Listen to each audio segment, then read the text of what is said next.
नहमदुहु व नुसल्ली अला मौला रसूलिहिल करीम अम्मा बाद फ़अऊज़ु बिल्लाहि मिनश शैतानिर रजीम बिस्मिल्लाहिर रहमानिर रहीम रब्बी शरह ली सदरी व यस्सिर ली अमरी वाहलुल उक़दतम मिन लिसानी यफ़क़हू क़ौली। अस्सलाम वालेकुम टू ऑल व्यूअर्स।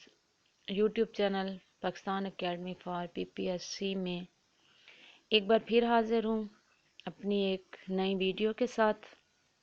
लेकिन वीडियो शुरू करने से पहले आपसे रिक्वेस्ट है कि आपने अगर हमारे चैनल को अभी तक सब्सक्राइब नहीं किया तो हमारे चैनल को सब्सक्राइब कीजिए और वीडियो को एंड तक लाजमी देखिएगा। चलते हैं अपने वीडियो की तरफ। आज की इस इंफॉर्मेटिव वीडियो में मैं लेकर आई हूँ आप लोगों के लिए मिर्ज़ा हादी रुस्वा का नावल अमराओ जान अदा। सबसे पहले मिर्ज़ा हादी रुस्वा के बारे में थोड़ा सा जान लेते हैं। मिर्ज़ा हादी रुस्वा का नाम मोहम्मद हादी और रुस्वा उनका तखल्लुस था। आप लखनऊ में 1858 में पैदा हुए और आपका इंतकाल हैदराबाद में 1931 में हुआ। ये पॉइंट याद रखने वाला है कि मिर्ज़ा हादी रुस्वा की पैदाइश लखनऊ में हुई और उनका इंतकाल हैदराबाद में हुआ। रुस्वा 16 साल के थे कि आपके वालिद का इंतकाल हो गया। आपको मौसीकी से इश्क था तो 300 के करीब राग रानियों के लिए अंग्रेज़ी नोटेशन की तर्ज पर अलामात वज़ा किए। मिर्ज़ा हादी रुस्वा इब्तदा में दबीर से इस्लाह लिया करते थे, यानी मिर्ज़ा हादी रुस्वा के जो पहले उस्ताद थे वो मिर्ज़ा दबीर थे।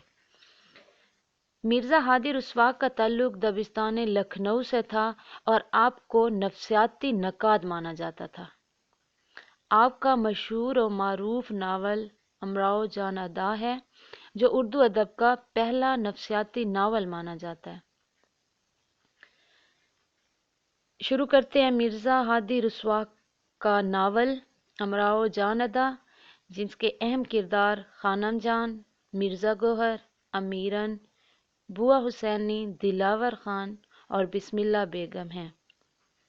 मिर्ज़ा हादी रुस्वा अपने नावल अमराओ जान अदा के कमाल फ़न की वजह से बहुत नुमायाँ और मुमताज़ हैं।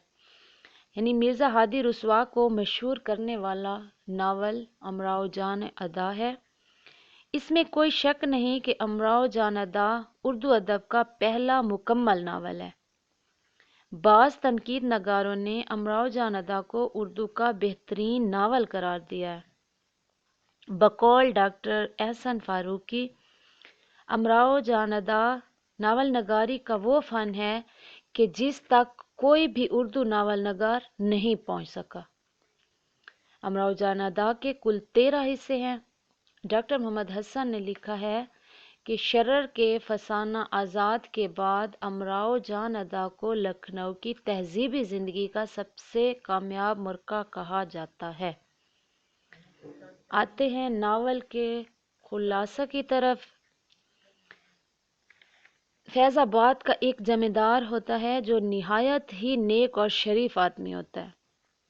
होता यह है कि वो जमींदार फैज़ाबाद के एक डाकू दिलावर खान के खिलाफ सच्ची गवाही देता है, जिसकी वजह से वो इस डाकू के इंतकाम का निशाना बन जाता है।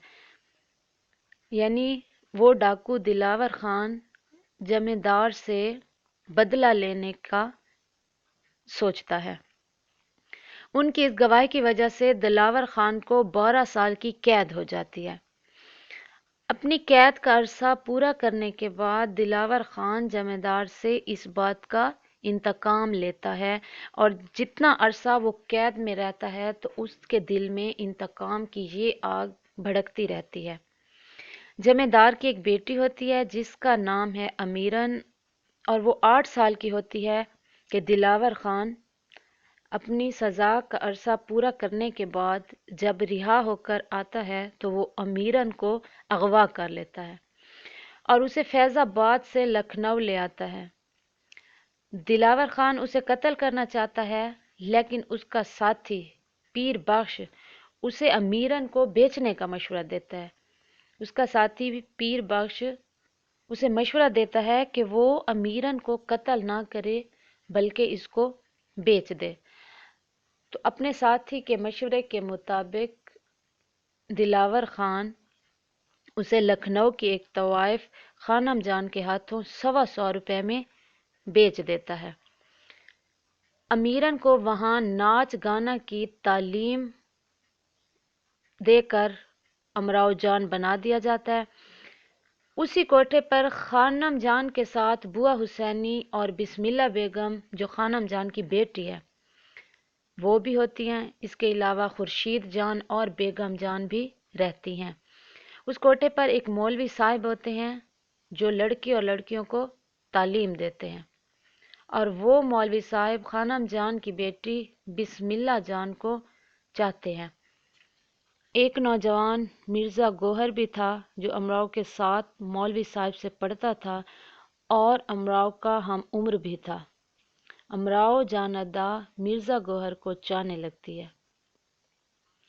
اس کے بعد امراؤ جان ادا نواب سلطان مرزا کو چاہنے لگتی ہے، اور پھر اس کی جان پہچان ڈاکو فیض علی عرف فیضو سے ہوتی ہے، اور ڈاکو فیض امراؤ جان ادا سے بے انتہا محبت کرنے لگتا ہے اور امراؤ کو کوٹھے سے بھگا کر لے جاتا ہے کہ راستے میں راجہ دیان سنگھ کے آدمی اسے گھیر لیتے ہیں اور وہ امراؤ کو چھوڑ کر بھاگ جاتا ہے۔ یوں امراؤ کانپور پہنچ جاتی ہے۔ وہاں اس کی ملاقات نواب سلطان کی بیگم رام دئی سے ہوتی ہے۔ وہاں سے امراؤ کو بوا حسینی اور گوہر مرزا دوبارہ واپس لے جاتے ہیں۔ لکھنؤ میں جب غدر ہوا تب امراؤ والی اودھ نواب پردیش کی 11ویں سالگرہ میں شریک تھی۔ تو جب انگریز سے سب انقلابیوں کو تتر بتر کیا تو امراؤ جان ادا بھی لکھنؤ چھوڑ کر فیض آباد آ گئی اور وہاں بھی خوب نام کمایا۔